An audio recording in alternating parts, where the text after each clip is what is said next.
आज हर तरफ एक ही सवाल है, क्या एआई किसी की नौकरी ले लेगा? माइक्रोसॉफ्ट के को फाउंडर बिल गेट्स ने इस पर अपनी राय दी है। उन्होंने बताया है कि कौन सी ऐसी नौकरियां हैं जिन्हें एआई भी नहीं छू पाएगा। तो चलिए आज इसी पर गहराई से बात करते हैं।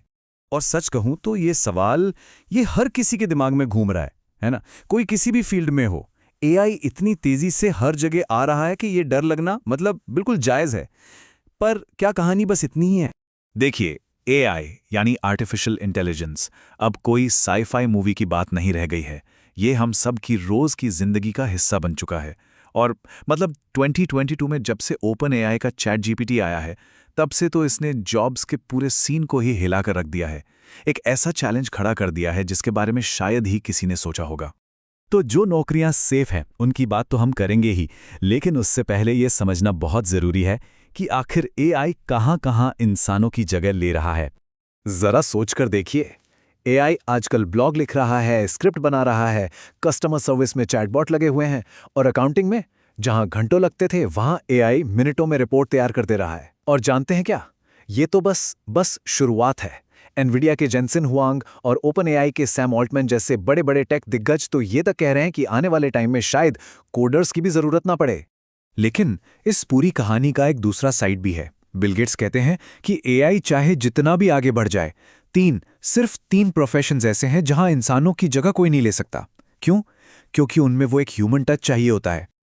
हाँ, आपने सही सुना। बिल गेट्स ने 3 खास फील्ड्स की बात की है, सिर्फ 3। और आज हमारी सारी बातचीत इन्हीं 3 के इर्द गिर्द घूमेगी। तो लिस्ट में सबसे पहला नाम है बायोलॉजिस्ट और मेडिकल साइंटिस्ट का। अब देखिए, बिल गेट्स अपनी फाउंडेशन के साथ हेल्थ सेक्टर में इतना काम करते हैं, तो उनकी बात में वजन तो है। उनका कहना है कि हाँ, एआई एक जबरदस्त टूल हो सकता है, जैसे बीमारी का पता लगाने में या डीएनए को एनालाइज करने में, पर वो इंसानों की जगह नहीं ले सकता। वजह? क्योंकि नई खोज करना, नई दवाइयां बनाना, इसके लिए जो असल क्रिएटिविटी लगती है ना, वो सिर्फ और सिर्फ इंसानी दिमाग से ही आ सकती है। ओके, दूसरी फील्ड है energy. Bill Gates clean energy में भी बहुत इन्वेस्ट करते हैं और उन्हें लगता है कि ये फील्ड भी एआई प्रूफ है। सोचिए ना, दुनिया की एनर्जी ज़रूरतें लगातार बदल रही हैं। हमें नए सस्टेनेबल सोर्स चाहिए। अब एआई क्या कर सकता है? वो बहुत सारा डेटा प्रोसेस कर सकता है, लेकिन बदलते मौसम, दुनिया की राजनीति, नई टेक्नोलॉजी, इन सबको समझकर एक सही एनर्जी पॉलिसी बनाना, ये जो कॉम्प्लेक्स फैसले होते हैं, इनके लिए इंसानी सूझबूझ की ही जरूरत पड़ेगी। और अब आते हैं तीसरी कैटेगरी पर। अच्छा, इसका गेट्स ने कोई एक नाम तो नहीं लिया, पर उनका इशारा उन सभी जॉब्स की तरफ था जहां एक गहरे इंसानी जुड़ाव की जरूरत होती है।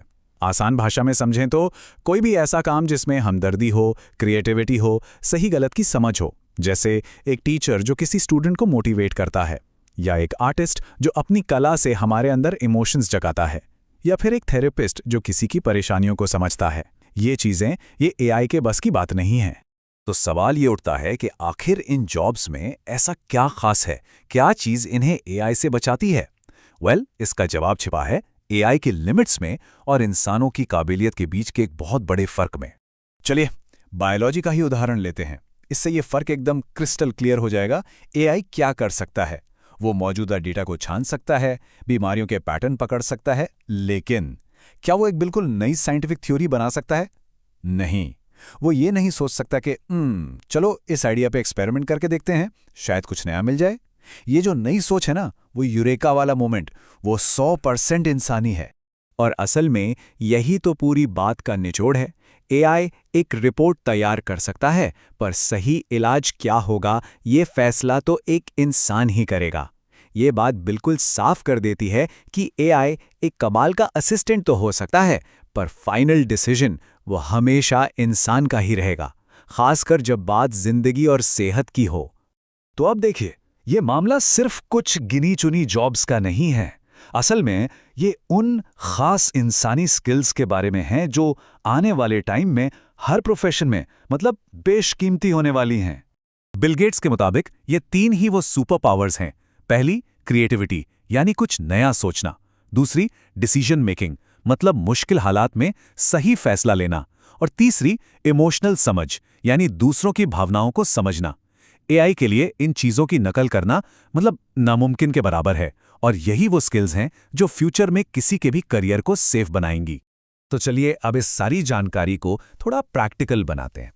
कोई ये कैसे समझे कि उसका जो काम है वो भविष्य में कितना सेफ है? इसके लिए एक कह सकते हैं 3 स्टेप का एक छोटा सा लिटमस टेस्ट है। बस खुद से ये 3 सवाल पूछने हैं।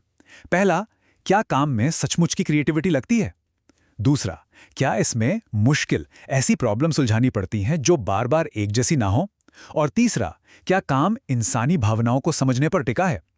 अगर जवाब हाँ है तो फिर ज्यादा टेंशन की बात नहीं है। इसका मतलब है कि काम इंसानी सूझबूझ और प्रॉब्लम सॉल्विंग पर ही निर्भर करता है। तो कुल मिलाकर टेकअवे क्या है? वो ये कि अगर कोई जॉब सिर्फ एक ही तरह के काम को बार बार करने या डेटा को प्रोसेस करने पर टिकी है तो हाँ, उस पर खतरा है। लेकिन जहां बात असली क्रिएटिविटी, इमोशनल समझ और कॉम्प्लेक्स डिसीजन की आती है, वहां इंसान की जगह कोई नहीं ले सकता। एक बात तो पक्की है, एआई हमारी दुनिया को बदल रहा है। सवाल ये नहीं है कि एआई आएगा या नहीं, अरे वो तो आ चुका है। असली सवाल ये है कि इस बदलाव के लिए हम खुद को तैयार कैसे करते हैं, और ये बदलाव कैसा होगा ये इस बात पर डिपेंड करेगा कि हम अपनी सबसे खास